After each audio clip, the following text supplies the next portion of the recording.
Hello, and welcome to the fifth episode of Synthesized Sunsets. Today, we're here with Marnee Chua, who is the executive director of the writing workshop organization Clarion West. To start things off, Marnee, do you just want to tell us a little bit about Clarion West and its mission? Yeah, absolutely. Yeah, so Clarion West is a writing workshop based out of Seattle that's been around for over 40 years. And it is one of only a handful of speculative fiction focused residency workshops. And I would say that our organization, it's hard to say it all without getting into the history. So I'll just jump right into the history if that's okay. The Clarion Writing Workshop started out of Clarion, Pennsylvania. It was a number of original sci-fi writers and editors that got it together, including Kate Wilhelm.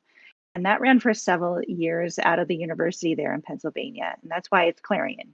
Everybody wants to know, why is it Clarion? That's why it's Clarion. The original founder of Clarion West, Vonda and McIntyre, she attended Clarion. And the year after she attended, I think, in 70, with Octavia Butler was in her class. They were in it together. And then Vonda came back to Seattle and started it here and ran it for 3 years, took a break because it was very intensive and it was hard to find a location. And then we had two founders, J.T. Stewart, who is a Seattle-based poet, and Marilyn Holt brought it back together in 1986, and they started running it, and it has run every summer in Seattle since then up until 2020.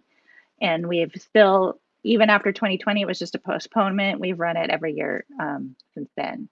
So pretty much the longest running in place workshop. The original Clarion workshop then moved a couple of different places and landed in San Diego. And now there's two, they're both on the west. We're Clarion West and they're Clarion San Diego. But but they're run very much the same.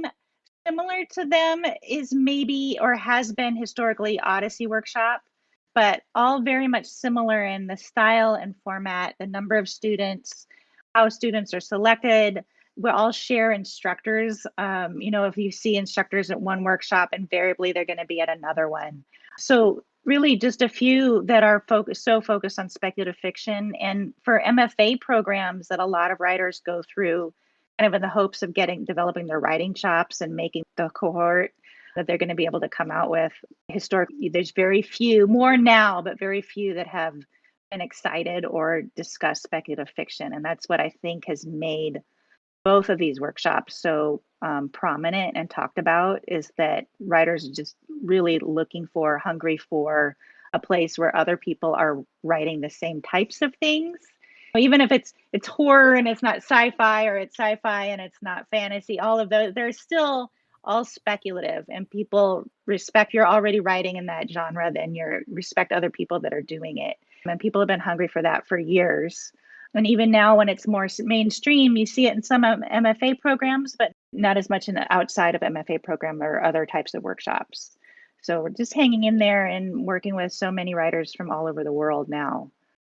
I didn't go into our mission, but our mission is to support emerging and underrepresented writers in the creation of their wild and amazing worlds, and to bring writers and readers together in an ever expanding community. So both writers that have already started writing and trying to publish, but are not widely published yet, as well as writers that are underrepresented in the field of published works. So whether you're looking at magazines or novels or any of those areas, there's still a broad range of folks that are really not represented, greater than maybe 20% or less of the published works. So that's our focus. And If I'm not mistaken, the actual Clarion West Writers Workshop it's a series of 6 weeks, right? And there will be a guest author coming in to the workshop to teach the class for each of those 6 weeks. And then the students will have to write a short story within each of those 6 weeks. Is that correct? yeah, so the 6-week workshop is for 15 to 18 writers. When we're virtual, it's actually even more exhausting, if you can believe it. And so we limit it to 15 writers, which means they're critiquing 3 stories a day. But each week of the workshop, they have a guest instructor, and it's a different instructor every week. And then they are writing a short story every week. The first week is the kickoff. And then from there, they do workshop every day, 3 hours, where they're critiquing each other's story. So there'll be 3 stories on the docket every day, 3 to 4 in the in-person week. And then they also get feedback from that week's instructor. And we try to incorporate as well time for the instructor to do a little bit of class time and talk about their own writing methods and style. Mm-hmm. So I know until quite recently, Clarion used the model from the Milford Writers Conference, the Milford Model. Right. So I was wondering if you talk a little bit about the Milford Model and what made it distinct in the literary world, being product of speculative fiction, and then also how it's evolved over time. My understanding is Milford is really the speculative variation for the Iowa workshop, and that all of these methods, they focus on the group of writers. The author sits in the room and remains silent, and each writer has a specific amount of time. Maybe it's 3 minutes as you go around the room and critiques that story that they're on for that author. And they go around the room, everybody has their 3 minutes, and they just go around. And then at the end, the author is exhausted and probably feels a little bit beaten down. And if they were me, they would be crying in a ball in the corner. Luckily, that's I haven't had to go through this experience myself, but it's proven a very effective method for people to get the feedback that they need, right? So, not to bash it entirely, it's been an effective method and used for a lot of MFA programs, especially writing workshops in particular, for years and years, because people get a lot of feedback in a short amount of time and then they move on. And what happens with this workshop format is then the next week you're on to an entirely different story. You're going to use what you heard, but you're moving on to another story. What I have learned since coming on, I was not an MFA major. I was all science background. So a lot of this has been entirely new to me. But it was introduced to me as Milford is the method. It's the method that every workshop uses. And it's since time began. And it's the only method. And that's what we do. We worked really closely with our instructors to make sure that they stuck to the method for each week of the workshop. But what we learned around 2020 is that there were a lot of instructors that had started to question Milford in particular and the whole silencing the author in the workshop. And that had come to news to me. It came to as news to quite a bit of our team. All of our team had gone through Clarion West, and several of them have gone through MFA programs themselves. And they hadn't heard that there was any question about it. And so we started looking around. We have a whole list of articles, but also a great book is Craft in the Real World by Matthew Solis's. And that just talks about how that silencing the author is not necessarily, one, the only way to do the workshop, two, the best way to do a workshop where everybody is not from the same type of background. Because when you silence the author, they're not able to say, A, what they're trying to get across, or B, answer any questions about the story that might be either culturally or just particularly different about what they're trying to get across or trying to do. So we read that as a group. The whole team got involved. We read that. We read every article that we could find. And then we thought, well, we should ask the alumni. We have, at that point, we had over 650, almost 700 alumni. Let's just go to the alumni. And so we started sending out surveys for the alumni to ask about workshop experience, what they've been doing since, if they've seen other models. And we also asked a series of questions for every group. First was all their workshop experience. Second was racial background, ethnic background, country of origin, if English is their first language, all of these different demographic dynamics to see if there was any data points that we could see of variation. And sure enough, we found that most writers that responded that had any other kind of life experience, but especially writers of color, had a much more negative workshop experience than the rest of the folks that were in the workshop that responded to the survey. So certainly there are people that probably never responded to the survey that didn't have a good workshop experience, but I would say a large percentage of the folks that did, if they were responding and they were also a writer of color, they had a negative workshop experience, or some parts of it were negative. And that was news to everybody. Nobody had heard that before, at least not directly or processed it in any way. So we brought on a consultant, Rachel Cruz from, I believe she's from UC Santa Cruz. I might have that wrong. She came on and she walked us through. We brought on a whole group of alumni as a committee to review, and we went through all kinds of workshop model proposals. We went through Matthew Salas's book, Craft in the Real World, and just kind of interrogated it. Like, what can you do in 6 weeks with this amount of time and this many writers? What can you do to make sure that people feel like they're more included in the discussion? You know, what other models are out there and how would it fit with what we're trying to do, which is uplift new voices in speculative fiction and have great stories, right? Like, that's what our whole goal is, to uplift the voices and give them a great experience. So how can we do that in the workshop format?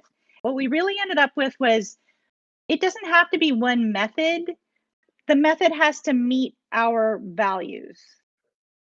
So we set out a set of core values, and they really go along with the author as the person that we want to uplift. Like, the author, I mean, I would say, like, the number one value is that the author is the person that we're trying to uplift, and what they care about in their story is what matters.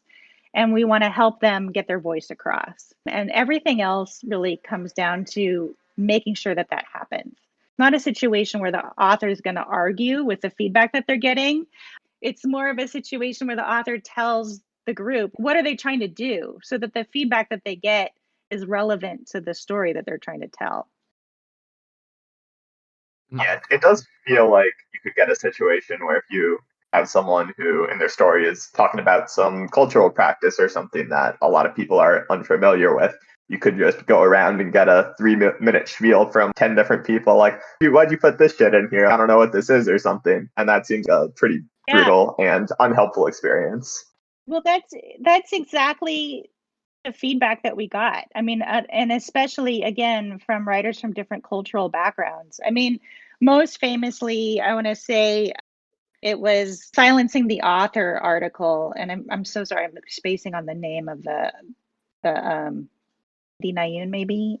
But her article about it was almost something exactly like that, where she was talking about, she put dim sum in her story, right? And nobody in her MFA program that was reviewing that story knew what dim sum was, but she had to remain silent. She couldn't just break silence and tell everybody what dim sum was so that she got feedback on the rest of the story. They just went around the room and dittoed each other. We all don't know what dim sum is. So, I mean, what's most infuriating for somebody like me is I read lots of different types of fiction, and I love different types of stories, and I love stories that have any kind of cultural relevance or where you're learning something new, because the reader can go look up what dim sum is if they're unaware. So you want to get those stories out there, and if you're immediately shutting people down at the at the early points in their writing career, then we may never get those stories.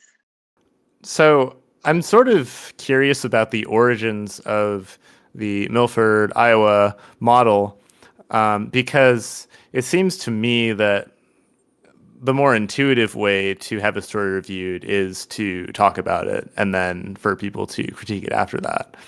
I have some ideas. I'm wondering if maybe it's related to the fact that there was probably a much greater degree of separation between the art and the artist in that time period in America.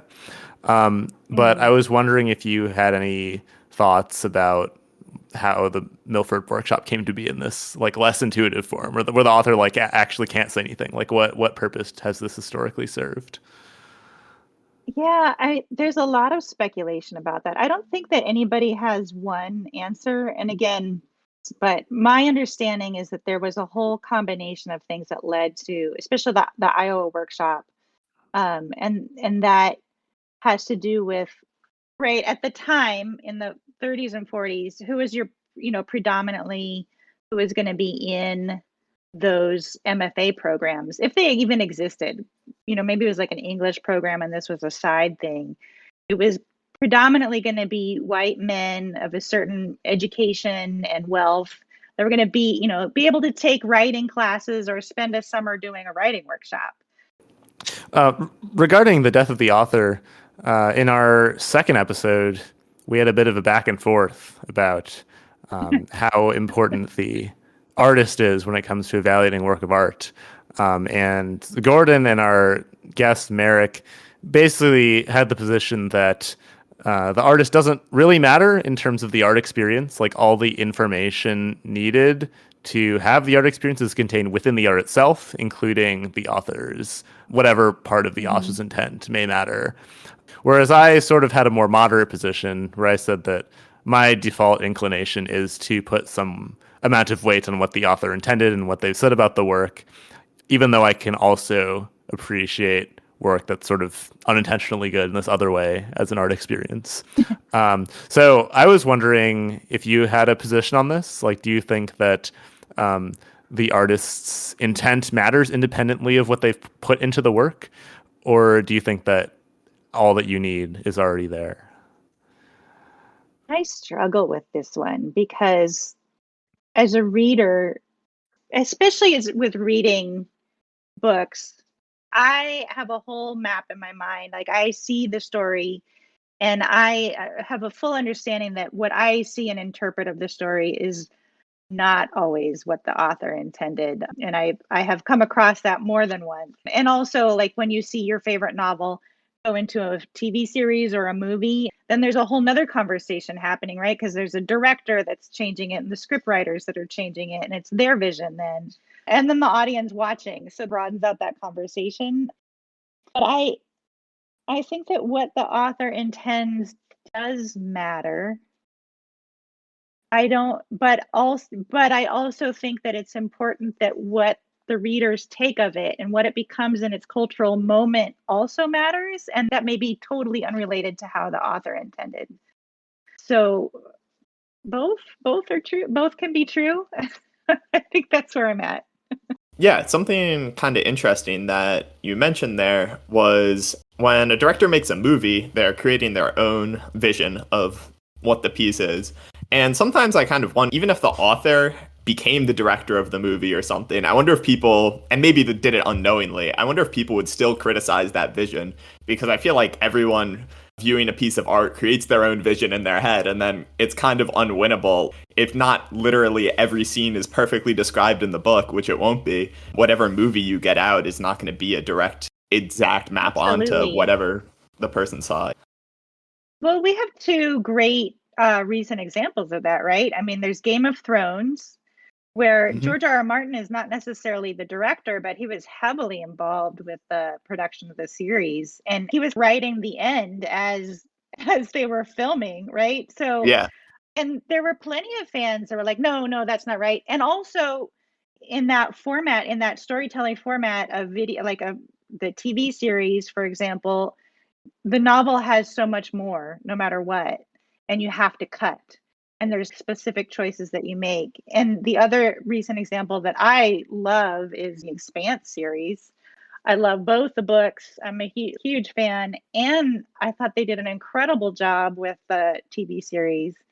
And Daniel Abraham and Ty Frank, they were on the set. And I don't know that they were also specifically directing, but they were also heavily involved. And they were involved in, I think, the cuts that they had to make the story make sense. I mean, there are things like multiple characters that get merged into one person, and a lot of readers will not agree with that choice. Although I felt like almost every choice they made for The Expanse was exactly as it needed to be to fit the other medium.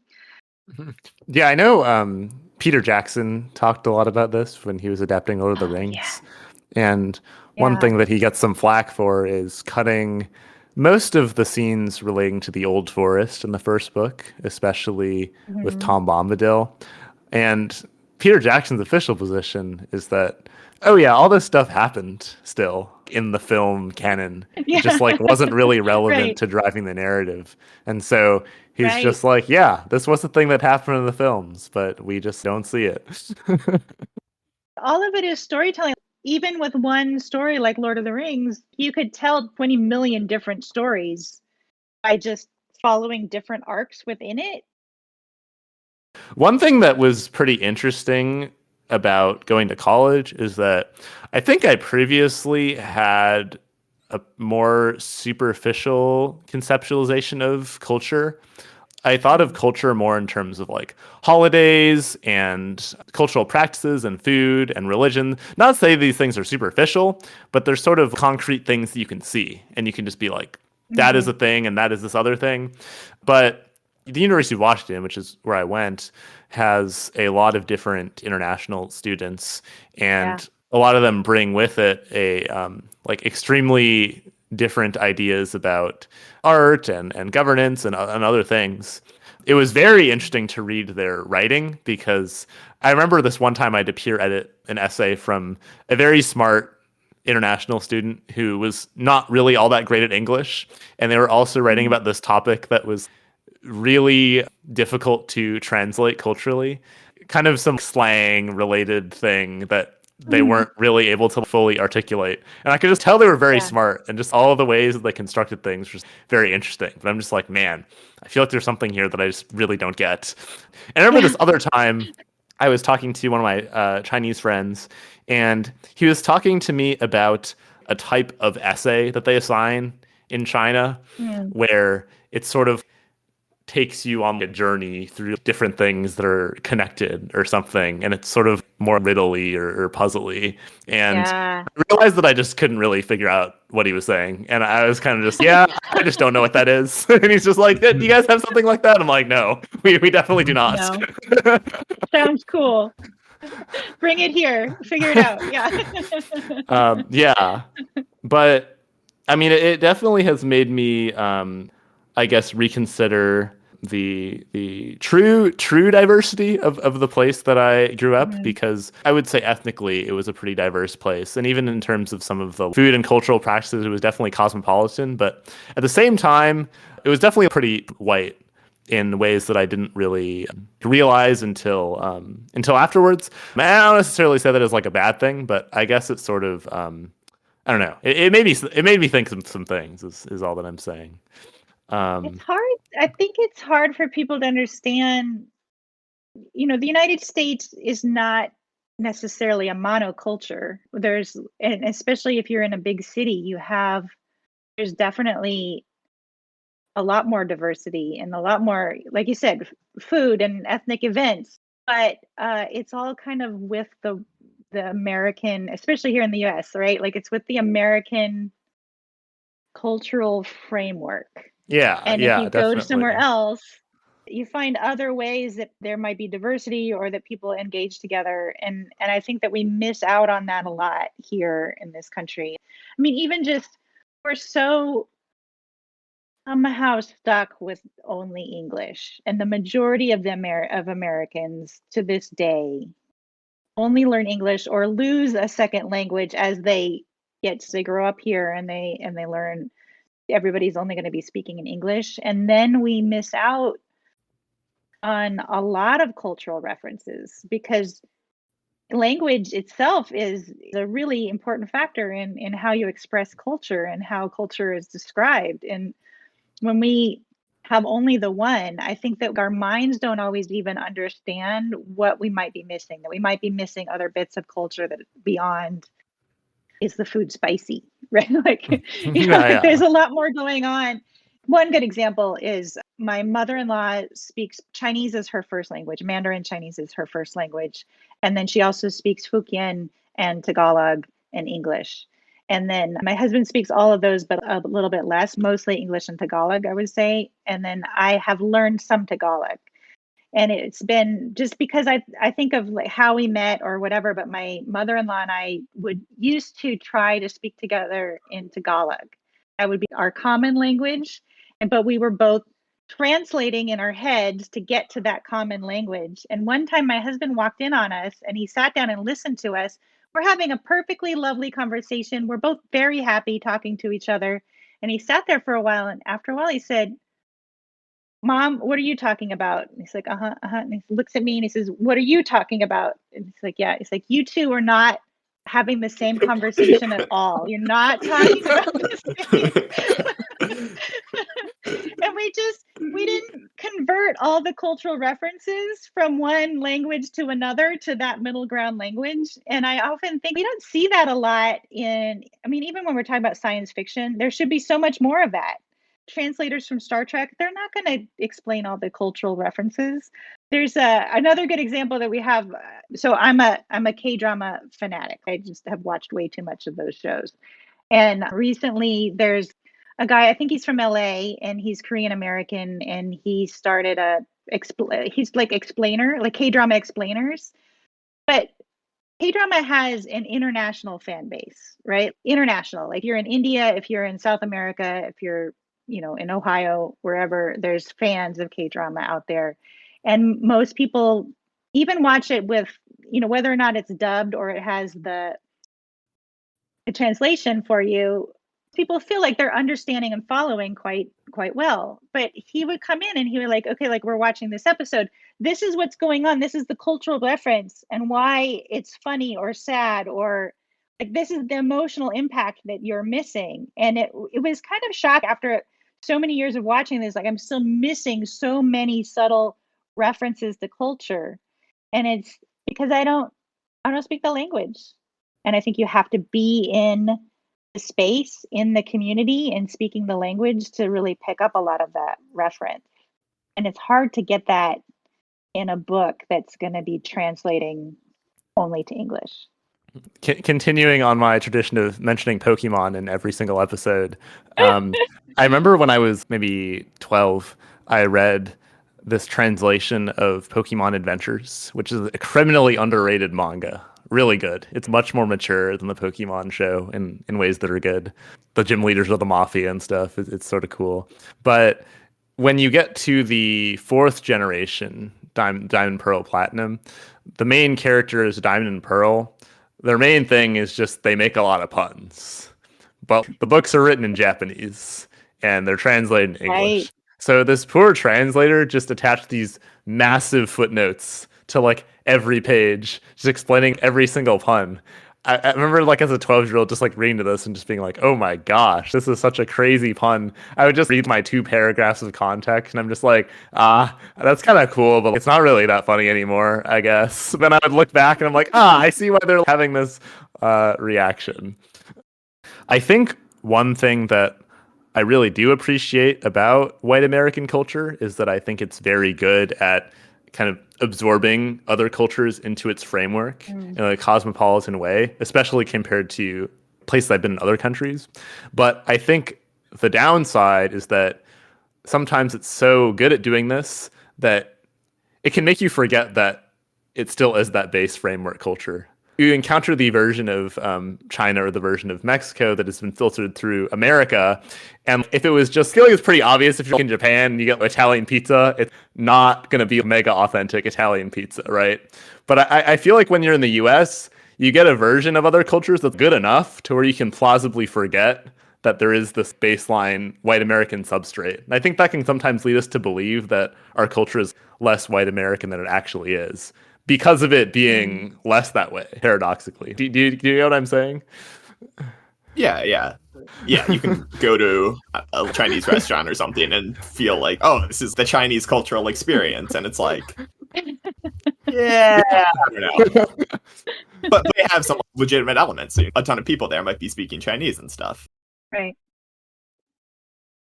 Yeah. Well, I mean, the fortune cookie is a great example, right? That's an entirely American thing. Yeah, but it was a good idea. Fortune cookies are good. My grandparents used to get the fortune cookie reject bag. So you would pay. Oh my god! I think you would pay. I forget how much it is, but you may pay $10, and you just get like this garbage bag of fortune cookie rejects from the fortune cookie factory because they couldn't sell them on the market, and so we just eat them the entire year. They would just go to Seattle once a year and bring back a garbage bag of fortune cookies, and it would just last the entire year.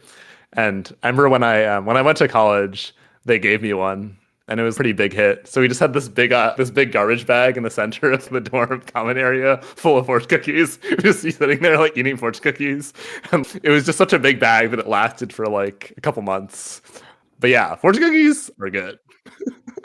But what's funny about them is you could talk about them in an American novel and not have to explain them. But you would have to explain them if it was a novel based or from anywhere else. Even in China, you would have to explain them. Like, what is the fortune? Like, what are they talking about? They went to a Chinese restaurant and had this cookie at the end, and you'd have to explain it. I don't know if this would be tacky or not, but I wouldn't hate the idea of having more specific cultural tags that are standardized for works of fiction. I would love it. Yeah. You pick the book and it's just like, oh yeah, this is from subculture A-67, and then you look it up and like, okay, this is like all the stuff you need to know based on starting from A1 or something.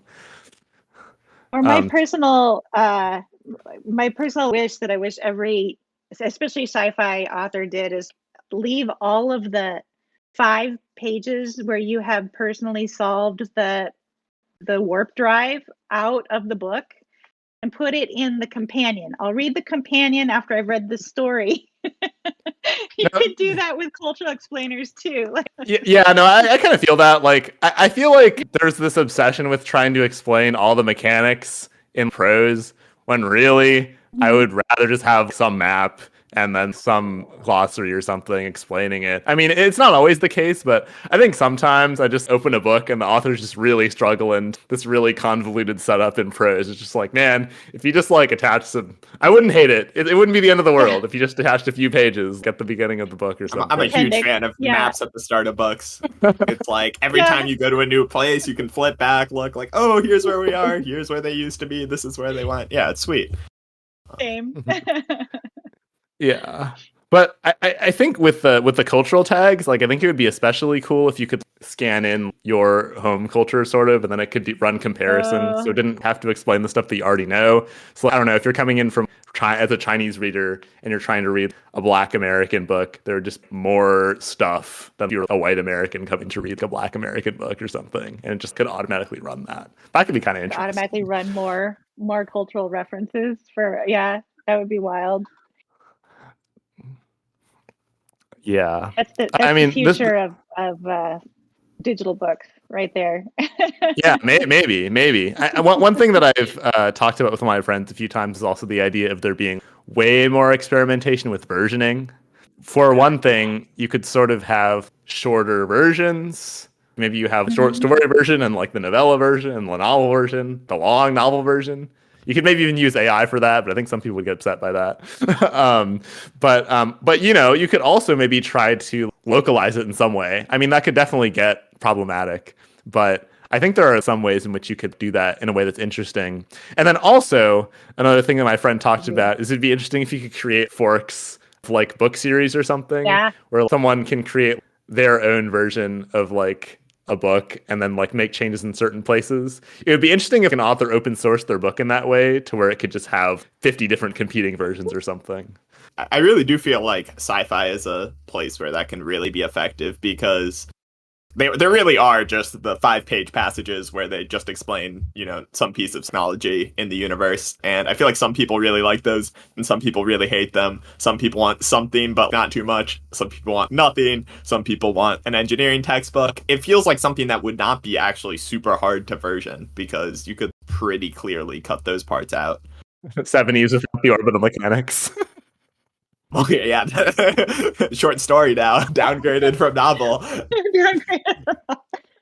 I mean, like, to Bill Nye explaining the warp drive for your book or whatever you need, there could be so many versions. Again, Cadwell Turnbull, who taught for us this last summer, he's just started an author's co-op, and they are co-writing a book together. And my sense is that they hope to do some similar things to that. I'd love to see more of that. Do you have much insight into how the co-writing process works? And do you think Clarion West is good for that? Or is it pretty much just for single writers? I'd love to see more of it. I think that where we are good with it, and where I have seen some of the alumni thrive is just the development of trust between writers, right? I think that's a big part of it, is you have to trust your co-author. I don't really have a lot of personal insight. The folks that I have talked to that have done co-writing, including, I think, Daniel Abraham, when he talked to us, I want to say that he talked about that they mostly passed drafts back and forth. And I know Amal Al-Matar and Max Gladstone, right? That they wrote the Time War people. How to Win the Time War. Yeah. They just went back and forth. Like, mostly I've heard people just going, they have an outline, they have a plan, and they just go back and forth by email. Like, I'm going to do this part, I'll send it to you, and then you do that part. But I do think that there has to be some trust developed and some kind of relationship set up. And that's probably where we come in the best.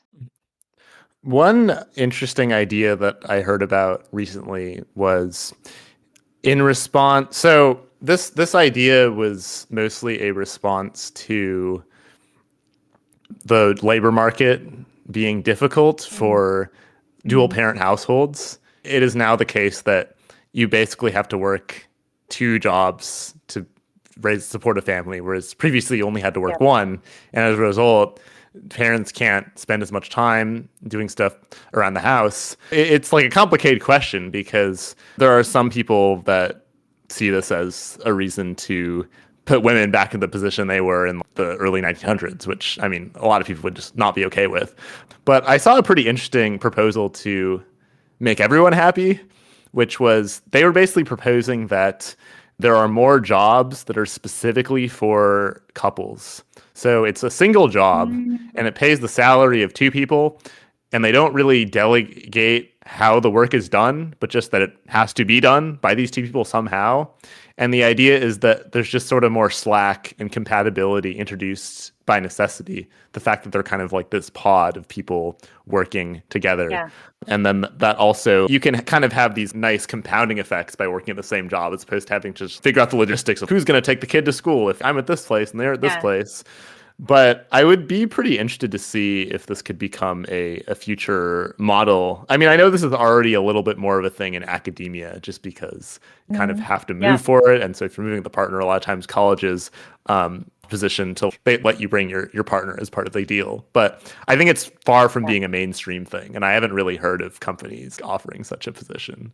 No, it's an interesting question. I mean, the whole thing of spouses working together on something, right? Like, it's going to have to be the right couple. It's not for every couple.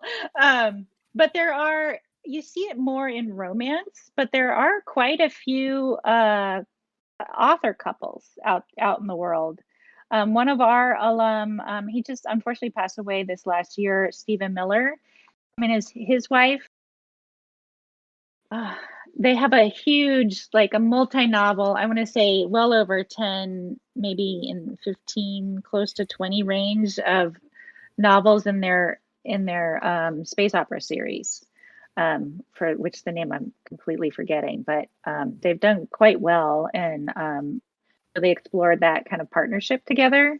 And there's several others that are in paranormal romance that are doing a great job and are real fun to read. Yeah, let's talk about capitalism. So I think that obviously the marriage between art and business is an uneasy one. And I think that there's a lot of stuff at play. And honestly, I think there's a good amount of cultural conflict as well between people in the art world and people in the business world. I know when Roshi Chen gave her talk at the end of the last Clarion West workshop, she was talking about how, as an editor, you sort of have to be the middleman between the world of art and the world of business, and you're kind of trying to protect your authors from the world of business so that they can do their work. And a lot of times business just kind of wants to do these things that just aren't really in line with an artistic culture, but they're not even maybe fully aware of why or how that is, and you're maybe not even totally able to explain that to them.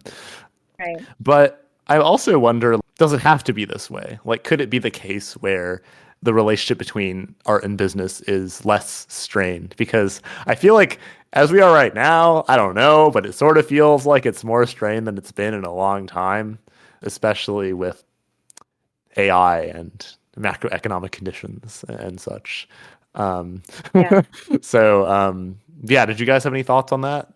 I mean, yes, all of those things are absolutely true. And what we're seeing right now, I think, is not what most people that still strongly believe in capitalism, even for those folks, I don't think that it's the model as intended, right? We're really almost seeing it's entirely new, but also old, almost this serfdom thing, right? Like there's Amazon and there's Facebook and there's Google and there's these giant corporate kingdoms, and they're doing whatever they want, really internationally. They're almost islands into themselves, and they don't particularly want or need to support art.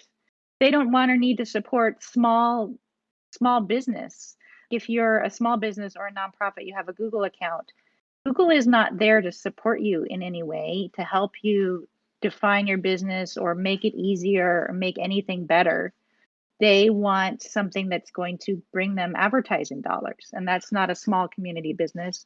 It's not necessarily an artist, unless the artist has broken through somehow and is maybe some kind of an influencer. But even that, are influencers artists? There's a big conversation going around with influencer as a culture and as its own defining moment, because those people have to work nonstop, and all of a sudden it becomes about clicks and views and the length of view, and not about the message or the art they initially wanted to get out into the world. And you see that there's a Western market that defines where most people can get their books sold and their stories sold. And it's not supported by our government. It's not supported by our communities. It's entirely separate from that, other than the income from the readers. But readers don't always find anything unless a whole bunch of money has been spent on advertising for it. The advertising can be wildly unbalanced with the quality of the work, or what people would say is related to a great craft piece, a great craft novel. In the ideal world, we could be thriving as small communities, and the artists could be saying whatever that they wanted to be saying in the time that it took them to say it. A good example is, locally, we have Ted Chiang, is an incredible author. He writes short stories. That's what he does. And he doesn't write he's not a prolific writer of short stories, but the ones that he writes have a lot of meaning and impact, and people want to read those when he writes them. But his day job supports Ted. Nobody has come in and said, okay, you've done these 5, these 10, these 20 short stories that have made a big impact, so now we're going to just support you to keep thinking about the next short story. Nobody's walking in to do that. And we don't have that in the university setting. We don't have a setting for that as a society. I think that some kind of setting where you gave artists and writers the time and the space and a little bit of freedom to really dig into what they're trying to say and what they're trying to do and learn new ways, that would be incredible. We're not going to see that in this version of capitalism, in this timeline. We're not going to see that. Yeah, I mean, it's sort of interesting that we had more stuff like that in earlier versions of capitalism, in the sense that it used to be the case that you would have more people that might have some sort of big family trust and estate, and maybe they want to patronize some writers they just have on staff, so they can seem aristocratic and cool at parties. But now that having a bunch of writers that you're patronizing is not cool at parties anymore, right? What's cool at parties is having like Cybertruck or something. Okay, no, and having a Cybertruck's not cool, but having a rooftop pool or something. And so I think that in some ways, I think that hierarchy and aristocracy and capitalism go in hand. But in another sense, I feel like the collapse of some of these institutions has made us more materialistic as a society, which is interesting. It's stuff it's stuff like this that kind of made me wish there were more people that had business brain in the arts. They could just, well, you see, this thing is adding community because of like this KPI and something or other. And they could kind of just translate the value of these things. It's more intangible in a way that business people can understand. And I think that a lot of artists do derive a good amount of identity from positioning themselves in opposition to business and market forces, which I think makes sense because, I mean, yeah, it's definitely not necessarily a great time to be an artist. But I think that the downside of that is sometimes you lose some of that cultural communication that may be pragmatically necessary to actually have artistic ventures succeed. And I think that that's something that's not so easy to manage either. I think one space that's really interesting to look at is the place we are right now, Substack, which I see as very much emerging of artistic and business culture, where you're encouraged to produce great writing, but then you're also really encouraged to build your brand because, I mean, ultimately there is a paid subscription feature that you're encouraged to do, and that is what drives Substack revenue itself. So Substack, in contrast to a lot of other content platforms, really has an incentive to make you better at building your brand as fast as possible. And it kind of wants to empower you as a small creative business. And I think to some people, this is really great.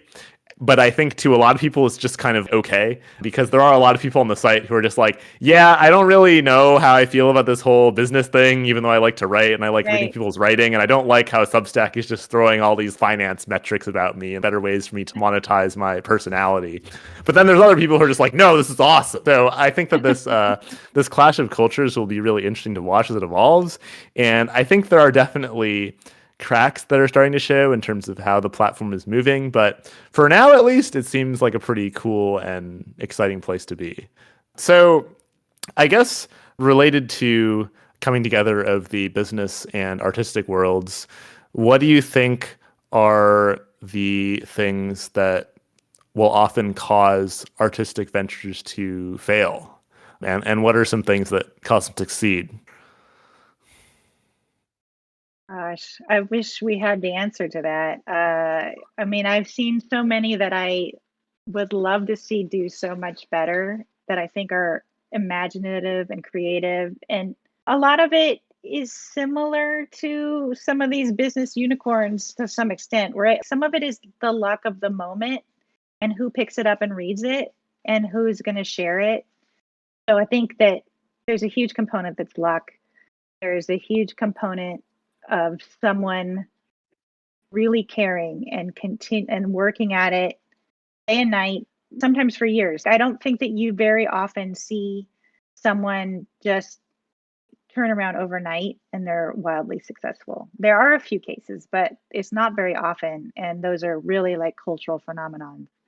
But otherwise, George R. R. Martin, years of publishing and everything before Game of Thrones really picked up. And I mean, he was doing fine, but most people wouldn't have been able to tell, like, he wouldn't be a household name without that just picking up and hitting the cultural moment. I think that Murderbot with Martha Wells, she's been writing for years and successfully, but Murderbot is really what has put her on the map and I think kind of launched her career. And there's so many names like that it's the moment, but it's after years of plugging along. And maybe you didn't launch it right away, but you've been thinking about it for years and you're just sitting there working on it for years and years. It's not something that you just overnight. So there's that time commitment bit, I think, is a huge piece. And then the right combination of actors, especially if it's a collaboration, the right combination of actors in the right moment coming together and just hitting whatever it is. Somebody knows somebody that's going to read it and then promote it. Somebody else knows somebody that's going to possibly publish it. All of those things are a little bit of luck, a little bit of networking. I want to say that well done craft plays an important role, but I think that you really know craft when it kind of tells the test of time, and some things don't. But they still make it really big and they still have a cultural moment, and they still maybe are just great because they get people reading, and that's enough. They're going to use it as a gateway, and that's okay.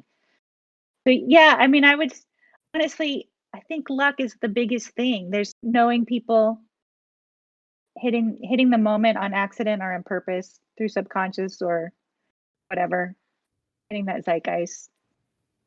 I would be interested to see if Gen Z artists turn out to be more successful, since I think that in Gen Z in particular, you're very much encouraged to build your brand or whatever from the time that you're a teenager. Just like build your brand, knowing how to market yourself. And sometimes this is like extremely obnoxious. But I also wonder if having to go through the gauntlet of social media will make people better equipped to pitch their art, or if we'll have the opposite effect where everyone just becomes better at building their brand and then you can't really stand out at all because everyone else is doing it. But I think it's an interesting question. It is, yeah. Well, I think this is a pretty good time to wrap things up. So I just want to ask, Marnee, do you have any short fiction that you'd like to recommend, and also anything else that you would like to plug? Sure. Yeah. So short fiction, we had talked about this before. One of my favorite short fictions I came across because it was on LeVar Burton Reads, and that was the Nnedi Okorafor's Mother of Invention. And I love it because it's a pretty near future science fiction story that takes place in Nigeria with an intelligent house and a pregnant woman. And it brings in all kinds of just problems of today related to what might be happening on Earth in the very near future. So I thought it was just a great connection of many pieces, many threads, bringing them together. And then as far as something to plug, we are doing a fundraiser for Clarion West right now. And one of the main reasons that we're doing it is because having residential workshops has become so prohibitively expensive anywhere. We are in Seattle. Seattle is itself prohibitively expensive, but also anywhere that you go, having folks stay in one place for 6 weeks is quite costly, and that's their food and whatever else. And we don't want to pass that on to the writer. And just running programs and paying teachers. So we bring in writers to teach all the time, all year round, and we pay them as well as we can. But we want to still keep the programs low cost or free when possible, or offer scholarships. So we're in the year-end fundraising campaign right now. We are up on Indiegogo, and that means that you can donate and also get a great perk like a critique from one of our alumni, or an AMA session, or even I believe that our very own Jay Steinbacher is offering a cake if you're in the Seattle area. So a fresh homemade baked cake. So plenty of perks and opportunities. And yeah, go check it out. You can find it, the link to it on our homepage, clarionwest.org.